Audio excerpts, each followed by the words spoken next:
gente, mais um podcast da Fran Franceschi no ar e o meu convidado de hoje é um cara super inteligente, marqueteiro nato, faz uma coisinha básica do esporte, só o triatlo, e além disso tudo é cônsul da Turquia. Beto César, mais conhecido como Betinho. Beto, muito obrigada por você estar aqui com o Fran Franceschi. Obrigado, Fran. Prazer estar aqui. Cara, é muito... Assim, vamos começar pela pergunta. Como assim essa coisa do cônsul da Turquia? Vamos lá. Essa relação com o consulado tem um vínculo direto com o Jaime Lerner, que é uma figura no Paraná aqui muito, acho que histórica. O Jaime desenvolveu o projeto do biarticulado, que é um metrô sob a superfície. E a primeira cidade do mundo que se interessou por esse biarticulado foi Istambul. Na época, meu pai trabalhava com o Jaime e o Jaime falou, Beto, conduz esse projeto, por gentileza, com a prefeitura de Istambul. E assim eles levaram um biarticulado no avião, um Antonov, até Istambul. Só essa história por si só ela já tem várias anedotas engraçadas. Porque a hora que eles chegaram com o biarticulado no Afonso Pena, o Antonov veio, pousou. Quando ele estava na rampa para subir, não entrava. Bateu no teto da aeronave e não entrava. Aí um senhorzinho que cuidava da pista, desses que faz a sinalização para o avião parar, virou e falou, ei, esvazia o pneu. E aí esvaziaram o pneu, entrou o biarticulado e ele foi para Istambul. Mas enfim, a prefeitura de Istambul comprou o projeto do biarticulado, porque Istambul tem muito patrimônio histórico, você não pode escavar nada em Istambul sob pena de você achar, né, patrimônio arqueológico. E deu certo, né? Istambul tem hoje um sistema de transporte igual ao de Curitiba. O ônibus aqui é vermelho, lá é branco, mas é igual. E a relação entre Paraná e Turquia cresceu ao ponto que daí meu pai, por ter conduzido tudo isso, foi nomeado cônsul. E aí é uma curiosidade que eu digo, não tem um vínculo de sangue, até porque a Turquia é um país muito recente. A Turquia se tornou uma república em 1923. Então é difícil que você tenha gerações anteriores de turcos, e até por isso não existia um consulado, né? E aí o vínculo, neste caso, foi um vínculo de trabalho. Ele ficou por 20 anos, e quando ele quis baixar um pouco o ritmo, ele falou, filho, eu vou abrir mão do consulado, eu não estou dando conta. Eu falei, pai, eu já faço muito das lições de casa, assim, de relatório, de estudo. Por que a gente não propõe para o embaixador para eu tentar te substituir? E na época eu tinha 25 anos. E ele falou, não, isso é muito novo, né? Isso é coisa para cabelo branco, não cabe. Eu falei, olha, o não a gente já tem. Eu tenho bastante conhecimento de Turquia, estudo tudo que você me mostra para estudar, faço os relatórios, então não custa. A gente foi até Brasília, conversamos com o embaixador falou, olha, para mim até faz sentido, porque eu já tenho um relacionamento com vocês. Mas você vai ter que passar por todo o rito de provas e de materiais de estudo. E assim foi. Assim como o diplomata brasileiro tem que fazer as provas do Rio Branco, eu fiz as provas do Ministério das Relações Exteriores da Turquia. Isso durou 1 ano e a prova voltava, entrevista, vai e volta.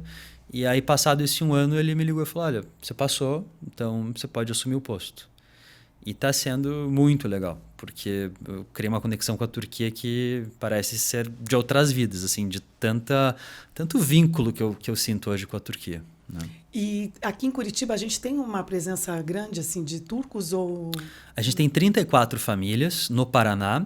A maior parte dos turcos no Paraná fica na região de Foz, até por ter esse perfil de comerciante, né? O turco ele é conhecido por ser bom de comércio, de trade. E então lá é onde está a maior comunidade. Aqui a gente tem alguns também. Muito show isso, é incrível. E realmente essa coisa de falar assim, quando a gente vê você tão jovem sendo cônsul, a gente sempre realmente acaba no automático associando uma pessoa mais velha, né? E Betinho, falando mais essa coisa de Foz, né, dos turcos, é muito legal isso. Me fala mais assim, é fácil? Como que faz uma pessoa virar cônsul? É uma coisa... Tá. Eu não sei muito dessa trajetória. A gente tem que dividir o cônsul em 2 formatos de cônsul. Existe o cônsul de carreira, que é uma pessoa que estuda. Vamos pegar o exemplo do Brasil. Você faz uma escola específica, que é o Rio Branco, para entrar no Itamaraty, que é o Ministério das Relações Exteriores, e lá você segue uma carreira que vai desde 4º secretário, 3º secretário, 2º, 1º, cônsul até o embaixador, que é o cargo mais alto. Este é um formato e é uma trajetória. Todos os países têm um outro formato que é no qual eu me encaixo, que é do cônsul honorário. Eles entendem em um determinado território quem é uma pessoa que tem, de certa forma, relacionamento comercial, tem acesso à sociedade, acesso às autarquias, a governo, e, de certa forma, nomeia essa pessoa como cônsul honorário, como um representante do país naquele território para a expansão de negócios. E é aqui que eu me encaixo, né? Então, enquanto o cônsul de carreira ele tem um papel muito voltado aos vistos, à etapa burocrática de cidadania, a gente dá um apoio aos embaixadores no sentido comercial. Então, difusão da cultura, desenvolvimento de negócios, a expansão de oportunidade comercial. Que legal. Então, essa é a diferença, né? E, por exemplo, eu tenho cidadania italiana e portuguesa. Eu posso ser cônsul da Turquia? Ou isso veio... Sempre que existe uma grande comunidade, e aí o exemplo que você deu da Itália cabe muito bem aqui no Paraná, você daí não tem a figura do cônsul honorário porque eles trazem uma pessoa como cônsul de carreira, já que a comunidade italiana é muito grande. Perfeito. Como eu te disse, aqui no Paraná só tem 34 famílias turcas, então não justificaria você ter um cônsul de carreira. E por isso existe daí a figura do cônsul honorário, né? Show. E assim, você tem alguma história, agora vamos para o lado mais divertido, né, que a gente gosta sempre de saber. Você tem alguma história bacana envolvendo os cônsuls, assim, alguma coisa? Tem muita história engraçada. Teve uma que foi na época que meu pai era cônsul. Ele recebe uma ligação do Abdo Abage, que era um grande amigo dele, e que era o cônsul da Síria. Beto, tem um turco aqui no consulado que ele tá encharcado de molhado e ele só consegue falar assim: shark, shark, shark, please, please, please, kill, kill, kill. E eu não tô entendendo nada e eu preciso que você venha aqui pra gente saber o que aconteceu. Vai meu pai até lá e a gente começa a entender o que tinha acontecido com esse turco. Olha a loucura. Ele estava dentro de um navio que veio da Turquia ao Brasil como estivador, e esses navios eles ficam muito tempo navegando. E estivador, hormônios à flor da pele, definiram esse cara como a moça do navio. E ficaram vindo atrás dele. E ele fugiu dentro do navio durante todo o percurso. Cara. Se escondia na casa de máquinas para ninguém pegar ele. Quando o navio aportou em Paranaguá, ele pulou do navio. E por isso que ele falava do shark, shark, shark, kill, kill, kill, sim, que era a parte que daí a gente sim. conseguiu entender. Entrou num táxi e o taxista, sem entender muito bem, levou ele para o consulado da Síria, achando que ele era sírio. Enfim, a gente daí conseguiu falar com a Polícia Federal. Teve que ir um agente da Polícia Federal escoltando esse estivador turco todo o caminho de volta do Brasil até a Turquia para daí pegar um voo e voltar. Então, esse é um exemplo de situação, sabe? Caramba!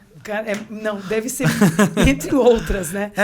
Tem muita situação imagina, isso aconteceu aqui, né? Paranaguá. Aqui, Paranaguá. Que loucura isso, gente. E essa parada, realmente assim, que a gente ri agora, mas imagina a aflição dele e que inteligência dessa pessoa que se tocou e falou, sei lá, vamos levar para um consulado. Exato. Que legal isso, né? Exatamente. Porque podia... Gente, é muito Tem um volume isso. enorme de turcos que vêm se apaixonando pelas brasileiras. Cara, isso é muito louco. Não precisa nem falar só dos turcos, né? Tem muito... E já teve algum BO que você teve que salvar? Teve BOs no sentido do cara apostar a vida, vir pra cá, gastar todo o dinheiro e daí chegar aqui e falar, ixi, não era bem isso que eu queria. E aí ele não tem dinheiro para voltar e ele recorre ao consulado para falar assim, olha, não deu certo, preciso voltar. Nossa, sabe? Me lembrou aquelas séries que tem bem engraçadas que o cara quer a cidadania e também paga uma fortuna achando que tá apaixonado e depois chega lá, nada com nada. Nossa, realmente parando, sempre tem umas histórias muito loucas. Né? É muito engraçado. E às vezes tem isso, daí eles ligam e falam assim, Luiz Alberto, não deu certo. Mulher brasileira, muito difícil. Eu voltar à Turquia. E assim vai. Mas você também tem uma profissão muito forte com marketing, né? Uma ligação muito forte que também não deixa de ser um pouco da Turquia, porque de fato os caras vendem muito bem, né? É verdade. O marketing é muito forte ali deles também. Como aconteceu esse seu processo do marketing? Hoje você é considerado uma pessoa super respeitada aqui em Curitiba como marqueteiro. Eu gosto de marketing desde sempre, assim. Acho que foi meu primeiro contato com marketing foi na 6ª série do colégio, que teve um dia que as professoras falavam assim, ó, cada pai vem aqui contar sobre a sua profissão. E foi um monte de advogado, foi um monte de médico. De repente foi o pai de um amigo meu, chegou lá com uma bota vermelha, o cara mais descolado, e começou a passar um monte de propaganda. Eu lembro que era uma propaganda em que as formiguinhas subiam numa caixa de som e o som era tão forte que elas voavam e falavam ui! Eu parei e falei, cara, dá para trabalhar com isso?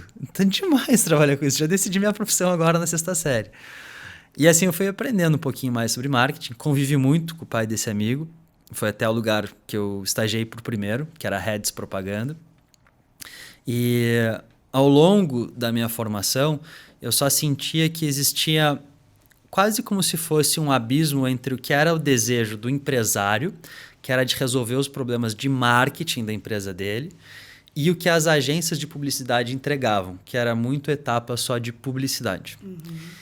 E aí eu fui estudar fora e lá eu vi que o modelo das consultorias como a BCG, a Bain, a McKinsey, a Accenture estava muito mais voltado para isso, para ser o lado de marketing, de estudar assim, é um problema de preço? É um problema de expansão de mercado? É o produto que está errado? O que a gente faz para aumentar as vendas, para aumentar o lucro? E quando eu voltei, daí eu decidi abrir uma empresa não posicionada como uma agência de propaganda, e sim como uma consultoria de marketing, que tinha o viés principal de salvar as empresas pelo marketing. E assim tem sido, né? A gente teve que abrir espaço para fazer o trabalho de publicidade também, porque hoje uma coisa não anda sem a outra, mas eu gosto de dizer que a Oak não é uma agência de publicidade, ela é uma consultoria de marketing. E como que você vê a entrada forte do digital, né? Que é impossível a gente não falar em todos os mercados, tem a parte produtiva, a parte positiva disso, mas também acaba, de algum modo, trazendo um desconforto. Como você vê a presença do digital hoje no marketing? É uma coisa positiva, 100%? Eu nem diria que é positiva ou negativa, eu diria que já é parte, sabe? Eu não consigo nem enxergar sem existir isso. É só olhar o tempo que a gente passa no celular, né? Então é muita coisa. Não tem como. Acho que parte da nossa vida já é digital, então eu enxergo que o off e o on é uma coisa só hoje em dia. E hoje, quando uma empresa chega para o Betinho, ela chega com essa coisa assim do eu preciso vender mais, mas o meu marketing... Como que você estrutura isso para que a venda também aconteça no digital, mas não deixe uma porta a porta acontecer? Como que... Eu tenho muita curiosidade disso, porque para mim o digital hoje, desde loja de roupa, ele é muito mais forte. Eu sou uma compradora do digital. É muito raro ir numa loja. Eu diria que são diversos pontos de contato que existem nosso com as marcas. Um deles é o ambiente digital, o outro é o ambiente de mídia exterior, o outro é o ambiente de rádio, o outro é o ambiente de TV, de ação promocional.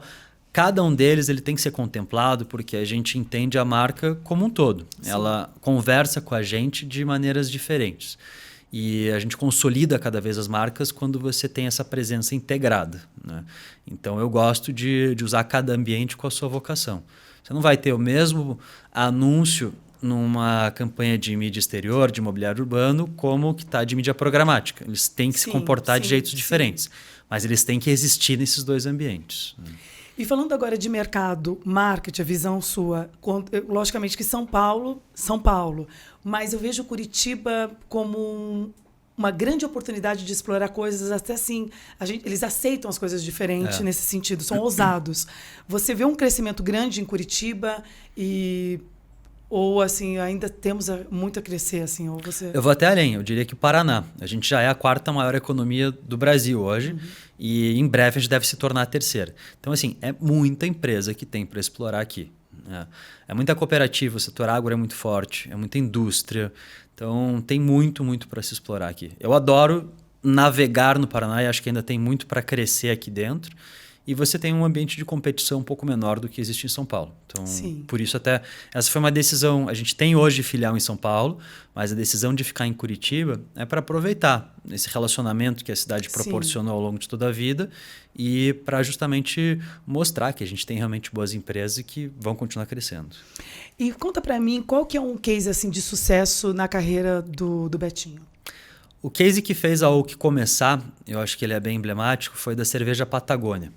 Quando a Ambev comprou a cerveja Patagônia da Argentina, eles vieram para a gente perguntar como é que eu lanço no Brasil.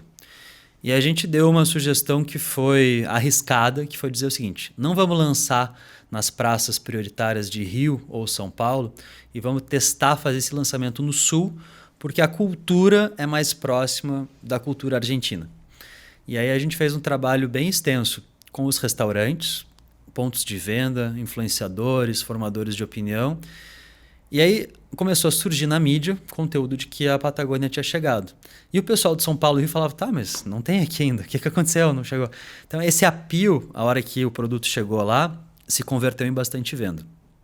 E ali foi até o momento em que a Oki deixou de ser só consultoria de marketing para fazer o papel de agência, porque a Patagônia, a Ambev, começou a demandar, olha, a gente precisa agora das campanhas de publicidade. E assim foi. Aí foi nesse timing, um pouquinho depois, até que a minha história se encontrou com a de outros 2 grandes publicitários que eu admiro muito, que é o Kiki Borel e o Antônio Sescato, que são meus sócios hoje. Os 2 eles foram sócios e diretores de criação da Reds Propaganda por 25 anos. E quando a Reds teve um processo de venda, eu convidei eles para entrarem na Oki. E aí hoje eles cuidam da criação e têm feito campanhas incríveis juntos. E quando chega uma empresa para você assim condenada, no sentido assim, pô, a gente precisa elevar o marketing, tem uma junção de vários outros componentes, qual que é a sua visão da sua empresa em analisar aquilo e falar, cara, não é só o marketing. Para o marketing ser legal, a gente tem que trabalhar com tudo isso. Como que é essa visão e como é esse trabalho? Acho que um vínculo com essa tua fala é o seguinte: não adianta fazer um bom marketing de um produto ruim. Então, se o produto é ruim, você tem que mostrar, olha, melhora o produto antes da gente poder anunciá-lo. Mas o que eu sinto muito é empresas tentando mostrar uma verdade que não é delas. Essa coisa de você olhar ao teu redor no mercado e ver, esse cara está fazendo isso, esse cara está fazendo isso, e você assumir para a tua persona algo que não é a tua verdade. É bem comum isso, e aí que dá aquela coisa meio que se diz, não está encaixando esse produto com essa comunicação. Então, o que eu mais recomendo é isso, que cada produto entenda a sua verdade. Por isso que é tão grande o vínculo entre marketing e psicologia, porque você tem que entender qual é a persona que você está vestindo com aquela Mas assim, marca. vamos dizer, se o produto é familiar, aquilo já, vamos supor, né, uma receita de anos, aquilo já é meio que conhecido, mas é um produto que ainda não virou, ou não é um produto 100%. Não é difícil a gente chegar e falar para a pessoa, pô, cara, seu produto é ruim. Mas não, tem tantos anos. Não, mas para ele virar só tem que mudar um ingrediente ou a embalagem ou alguma coisa. Eu vejo o trabalho do marketing como uma coisa muito audaciosa. Sim. Porque você vai mexer numa história, né? Vão criar várias quebras de traves ali. Exato. É um desafio, não é? Você já teve algum caso assim específico que você teve que ir muito a fundo, usar a sua psicologia? Eu tenho sentido isso acontecer no mercado. Não são clientes que eu atendo, mas eu vejo assim, que bom, ela tentou, acho que, diminuir custo para aumentar a margem, e você às vezes prova um sorvete, que você tem uma memória afetiva, Sim. que você lembra do gosto, e daqui a pouco você olha e fala assim, não é o sorvete que eu conheço. Eu tive isso, experimentei esses dias um sorvete de creme da Que Bom, que eu falei, cara, esse não é o sorvete que eu tomava, sabe? E aí acho que esse é um enorme de um problema que as marcas têm que cuidar, porque você demora anos para construir credibilidade, para construir um vínculo afetivo do consumidor com a marca, e às vezes numa jogada de tentar, sabe, aumentar uma margem, economizar no produto, você desmonta tudo isso. Então eu não lembro de ter passado isso com algum cliente meu, mas vejo isso acontecer e sinto uma dor quando acontece. Eu vi isso muito com Lolo, chocolate Lolo. E era da minha época, né? E meus filhos agora consomem Lolo, mas com a mesma... Eles tentaram mudar um pouco o formato. É aquele chocolate da vaquinha, eu lembro. sabe? E aí não deu certo. O mercado meio que reagiu de uma forma assim que não rolou. E aí eles voltaram a ser meio uma pegada vintage como antes. E agora está estourando, assim. Meus filhos adoram por conta do desenho da vaquinha. Isso é o legal da voz do consumidor hoje, né? A hora que o consumidor diz não, volta para o que era, muitas marcas escutam. E essa pegada de marca até é uma coisa assim muito realmente familiar. Você olhar aquele símbolo e você fala assim, poxa, minha mãe comprava isso, agora eu estou casada, eu compro para minha casa. É muito legal essa visão, né? Como que vocês no marketing reagem a não sei se você ficou vendo o boom que deu do Bis com o Felipe Neto, que preocupa todas as áreas, né?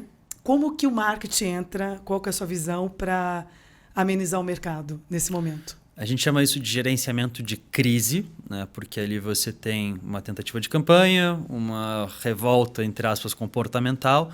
Na maior parte das vezes é assumindo qual é a postura da empresa. Você tem que demonstrar, ó, a BIS posiciona-se assim, né? Pode agradar e pode desagradar, mas você nunca consegue agradar todo mundo. Então, o importante é você dar a voz para a empresa e isso ser comunicado com respeito. Eu gosto de empresas que desassociam a identidade delas de comportamento político. Eu acho que a empresa não precisa ter voz política, a não ser para causas que vão ser ambientais, que dizem respeito até à verdade da empresa.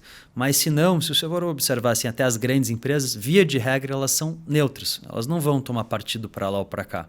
Porque eu acho que é da verdade delas, né, vender o produto, seguir.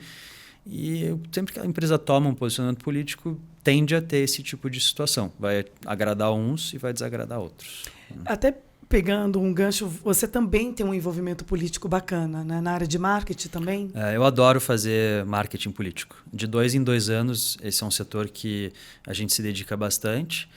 E eu gosto muito porque eu não vou chamar de construção de persona. É mais o entendimento de quem a pessoa é e você mostrar ela da forma correta, né? Então, esse é o trabalho que eu mais gosto de fazer. Né? E isso vai desde figurino, né? Como é que aquele candidato vai se apresentar, né? Qual a vestimenta dele, vai do tom de voz, vai nas narrativas e vai em contar coisas que não tem a ver com o trabalho dele como político, mas tem a ver com a pessoa dele, quem é a família dele, o que ele gosta de fazer, porque isso gera, de certa forma, a proximidade do eleitor com o candidato.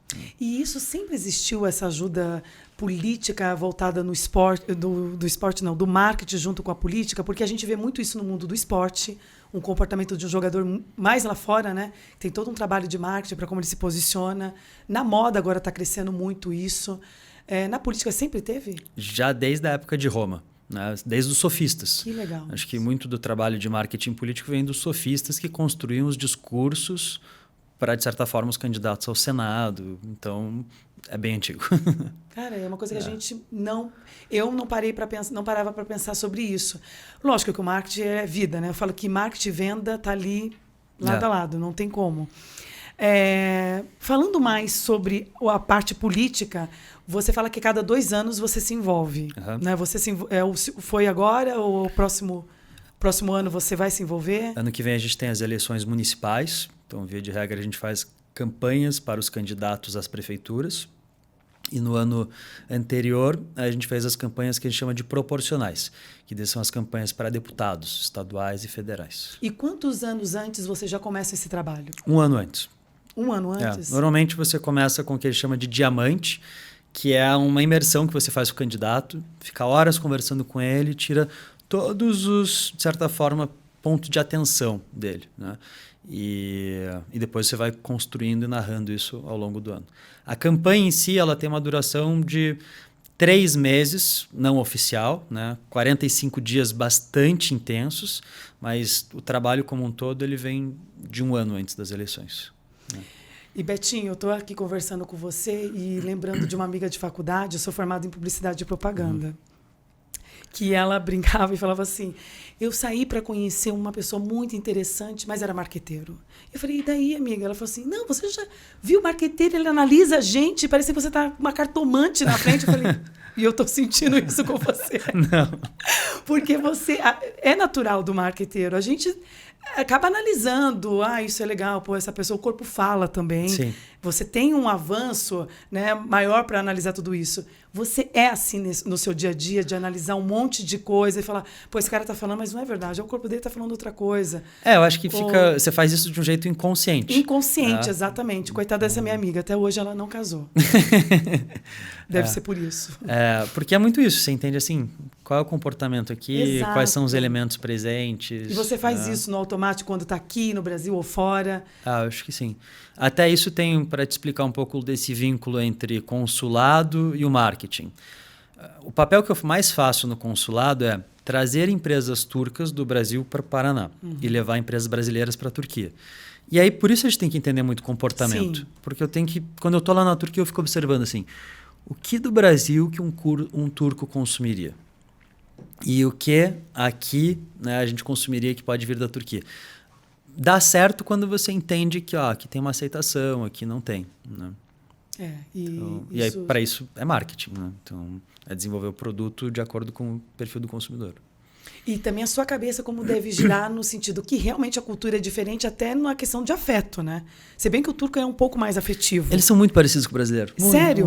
Muito. É porque eu fico assim, eu morei uma época no Canadá e lá era essa questão, não tinha o afeto. E o brasileiro é mega expansivo. Então a gente, até mesmo nos lugares era colocado, olha, não dá mão, não sei o quê, não abraça, não pode andar de mão dada. E aí eu fico imaginando como é o seu relacionamento quando, não, tô aqui na Turquia, eu tenho que me comportar diferente. Mas lá, até por isso que eu acho que eu me sinto tão à vontade, eu acho o comportamento deles tão próximo do nosso. A língua é diferente, mas o jeito de fazer piadas, a rotina, o jeito que eles comem, é muito, muito parecido. Eles são mais passionais do que racionais, assim como a gente. Que legal. É um povo muito vinculado à música também, assim como a gente. Então, eu acho até incrível, assim, como com essa distância eles conseguem ser povos tão parecidos. E que empresa curitibana que chegou já na Turquia com a sua ajuda? Acho que tem alguns exemplos de empresas paranaenses. Né? Tá. Você tem desde empresas do setor que a gente chama de linhas brancas, que é o pessoal que faz geladeira, freezer, então isso é muito forte lá. Que legal. Suco de laranja, Cutrali, é enorme na Turquia hoje. Suco de laranja? Suco de laranja. Deve ser um desafio igual ter levado o berticulado. Praticamente quase isso. Verdade. Cara, que legal isso. E de lá para cá, que tem sido onde eu estou, acho que mais dedicando tempo e né, esforço, tem uma presença muito grande hoje aqui no Brasil das empreiteiras turcas. A gente está passando uma fase no Brasil de muito investimento em infraestrutura. Concessão de rodovias, concessão de aeroportos, de portos. E a Turquia é muito forte em construção civil. Eles são muito bons em fazer estrada, fazer aeroporto. Então agora esses turcos estão começando a se associar aos fundos de investimento em private equity aqui no Brasil para entrarem nessas rodadas de privatizações. Então esse está sendo... Acho que aqui está a maior presença hoje das empresas turcas. Quando eu também vejo uma forte presença deles na questão de moda.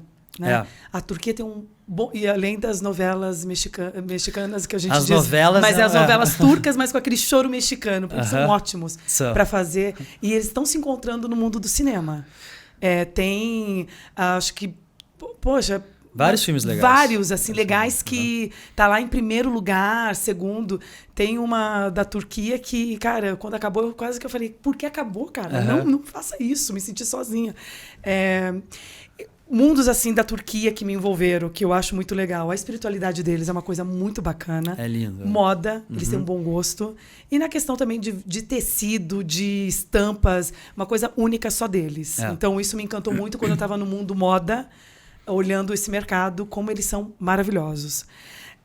Mudando um pouco de Turquia e indo mais agora para o dia a dia do Beto, porque, cara, é fascinante. Você é essa pessoa ligada, super antenada, simpática, mas qual que é o seu momento? Como você se encontrou no esporte e por que logo o triatlo? Eu nadei a vida toda e eu vi pela natação que eu gosto dos esportes individuais e de repetição. Se a gente for olhar assim, tem gente que gosta de futebol, vôlei, handball, que são os esportes coletivos. Eu gostava, mas eu sempre me via e gostava mais de fazer esporte que era individual, porque eu sentia que ele era o meu tempo comigo mesmo. Então a natação foi onde eu dediquei mais tempo, fiquei pela infância, adolescência toda nadando, competindo. E quando eu cansei de piscina, que chega uma hora que você satura, acho, de montar azulejo, eu fui para a corrida. Eu comecei a correr essas provas de 5, 10, meia maratona. E um dia meu técnico falou, Beto, você já nada, você corre, vai pro triatlon, cara. Acho que você já tá com meio caminho andado. E aí eu fui meio que assim para testar. E adorei, porque mais acho que até o esporte eu adorei o núcleo do triatlon, eu adorei as pessoas do triatlon. Tem um vínculo do triatlon com o mercado executivo, com o mercado de empreendedores, que é muito, muito legal. E acho que ali eu me encontrei. Me encontrei porque tem assim, um tempo maior de exercício, que é uma coisa que eu gosto, então você fica mais tempo fazendo exercício. Verdade. E tem essa comunidade que eu acho muito legal. O Edu, meu marido, também descobriu o triatlo e pensa exatamente igual você, essa coisa do individual, de se superar. E eu corro com ele, assim, meia maratona foi o meu grande desafio. Já tá ótimo. Já tá ótimo. E o que eu sinto? O esporte, essa coisa realmente de você se conectar e é um momento com você, mas o triatlo em específico é aquele cara que às vezes não tem o porte físico, mas o cara foi lá e conseguiu sair da piscina, do mar, e você fala, mas como aquele cara conseguiu? Porque é muito louco, principalmente... Eu me emocionei no Ironman. Cara, aquilo realmente é uma comunidade, é todo mundo, é uma energia muito grande que envolve ali. E é aquela coisa de superação, porque o cara já sai morto do mar, porque é cansativo, por mais que você, tá acostumado, nada, depois você vai correr e depois... Cara, é muito louco isso, né? É bike, depois você corre. E você, o que você pensa ali naquele momento que você está se desafiando, mesmo que você tenha tido o melhor treinamento? O que eu senti muito nessa última prova de Ironman é que a gente coloca um limite na nossa cabeça do que o nosso corpo aguenta e a hora que você está lá, você vê que esse limite pode ser esticado. Que pode ser esticado. Que pode ser esticado. Porque você sente, assim, durante a prova, não, dá para ir mais. Eu consigo forçar mais. Você vai começando a achar um certo conforto no desconforto. É uma frase que eu gosto. Porque você sabe que você vai sentir dor. É natural. Ali você está fazendo exercício, está forçando. A hora que você se acostuma com aquela dor, você entende isso aqui é muscular, mas a tua cabeça fica confortável com isso, você vai mais, você vai mais, você vai mais. E aí a endorfina, que depois vem de você olhar e falar, uau, consegui, puxei essa corda, é muito boa. Muito, muito boa. E o que você associa esse aprendizado do esporte para a sua vida profissional? Acho que disciplina em primeiro lugar. Né? O tempo de preparação para uma prova como essa do Ironman é de 7, 8 meses. Aí você para de beber por um tempo, você abre mão de algumas saídas sociais e depois você compensa. Você olha assim, essa disciplina foi importante. Durante a prova eu pensei muito isso. Falei, você vai fazer alguma outra agora? Em abril eu faço Floripa. Floripa. E durante a prova eu pensava isso, que bom que eu treinei, que bom que eu cumpri com a planilha, porque senão eu estaria sofrendo muito aqui. E aí eu acho que essa é a grande analogia com o trabalho. Primeiro de você testar os teus limites e entender que dá para ir mais, e depois você entender que essa recompensa da disciplina ela vem. Eu vou fazer um gancho aqui, mandar um abraço pro Luiz Iran, porque, cara, a história dele é show de bola. É o cara da Triativa. Beijo para vocês e que legal que esses caras continuam ainda fazendo essas ações lá em Caiobá. O Luiz Iran é muito profissional. É muito profissional. Ele é um exemplo de verdade da marca, porque a Triativa é a persona do Luiz Iran e todos os campeonatos que ele faz são muito caprichados. E mandar também um abraço pro meu amigo Fabiano, que o último Ironman, nós ficamos lá na raça, debaixo de uma chuva, quase morrendo para poder ver o Fabiano passar. Fabiano, você é o cara.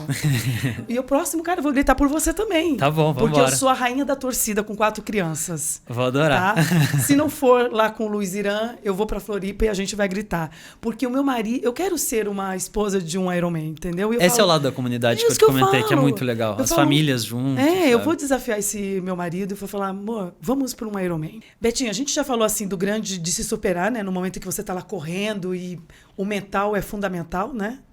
Até rimou, que legal, o mental é fundamental. Mas a gente realmente se desafia e fala, cara, eu vou terminar. Eu fiz uma maratona, uma meia maratona, e no meio, pro final, assim, uma dor no meu ciático. Cara, mas só que eu já tinha prometido para meus filhos que tanto o papai quanto a mamãe ia levar medalha. Então aquilo foi o meu gás, o meu combustível, para ir nem que se fosse gatinhando, eu ia chegar. O mental é 100%, funciona muito. Mas qual que é o maior desafio para você quando você está lá? Eu senti que foi a parte de alimentação. Mais do que a dor muscular, eu comecei a sentir um desconforto abdominal no final. Porque você passa 6 horas ali só consumindo gel. Meu corpo estava rejeitando qualquer barra de proteína. Então, no final, essa era uma parte que estava assim, muito, muito incômoda. E acho que o desafio maior foi esse, assim. E quem da sua família ou amigos você conseguiu incentivar para esse mundo do esporte? Porque o Du me voltou a levar para a corrida. Porque quando a gente começou a namorar, eu corria. E aí eu falei, vamos correr comigo? Ele falou, é mais fácil fazer você desistir. Ele conseguiu por um tempo, agora ele virou triatleta e me deu ânimo para voltar a correr. Uhum. Você já fez esse efeito aí, manada? Eu acho que lá em casa é meio natural, assim, é quase que condição sine qua non. Você tá ali dentro, todo mundo, sabe, todo mundo é esportista. O seu pai também? A gente tem até hoje um projeto que é legal, chamado Swim Across Continents, que o intuito é justamente aproximar pais e filhos, irmãos, através do esporte para fazer travessias ao redor do mundo.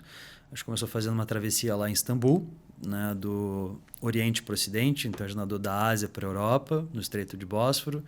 Esse ano, em setembro, a gente fez uma travessia na Estátua da Liberdade. Então, sai de Manhattan para a Estátua da Liberdade.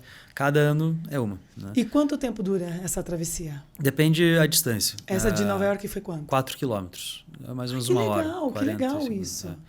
E aí é um período enorme. Assim, eu amei conviver, por exemplo, com minha irmã do meio, que ela está bem naquela fase agora de deixar de ser criança para ser mulher. E, sabe, descobrir ela assim com uma personalidade, com uma delicadeza. Então, o legal de fazer esse tipo de viagem é justamente isso, assim. É a conexão, o convívio, né? familiar, a conexão que é muito legal. E a admiração, né? Você automaticamente não tem como deixar de admirar uma pessoa. Cria um vínculo que é muito forte. Cria muito forte. Antes de vir para cá, eu estava almoçando com ela. Ela está estudando agora para medicina. Então, a gente almoçou e ela contando das provas. E levando uma festa, ela vai nessa mesma festa, sabe? Assim, gera um vínculo muito, muito legal. No final da nossa entrevista, você já falou que já assistiu alguns, a gente fala, entre tantas coisas que já aconteceu na sua vida, qual que é a mensagem que você pode deixar para o nosso telespectador? Eu vou trazer um episódio de trabalho. Eu era executivo de marketing do Galeão, bem na época da Lava Jato. E eu vi uma carreira executiva que estava indo bem ser desmantelada por conta de toda a estrutura da Lava Jato. E aí eu lembro que eu estava na terapia e meu terapeuta falou, agora é um tijolo de cada vez, vai constrói a tua verdade. Por isso que eu digo muito isso da verdade. Falei, então, qual vai ser a minha verdade? Qual vai ser a história que eu vou contar? E aí você vai indo, um de cada vez. E o ego tem que ficar lá longe, porque no começo não tem nada, vão ser poucos clientes, o retorno é pequeno. Mas acho que a persistência, no final, ela paga. Com certeza. Beto, você é ativo nas redes sociais?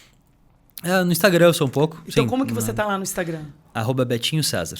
Betinho César. Então, vamos colocar aí Betinho César para a gente seguir, porque você lá divide um pouco do Consul, um pouco do marketing, você fala um pouco de tudo? Ou são Instagrams específicos? Não, eu mostro um pouco da minha vida como um todo ali. Ótimo. E é isso, a gente termina por aqui a nossa entrevista. Você viu como ainda parece que tem uma deixa para mais? Eu adorei entrevistar você, muito obrigada. E para você que está aí, vamos seguir Betinho, porque, cara, o cara faz um monte de coisa bacana. E eu também peço para que você compartilhe, dê lá um like, siga a gente no Spotify e no YouTube. Vamos fazer essa rede crescer, tá bom? Um beijo grande e até mais.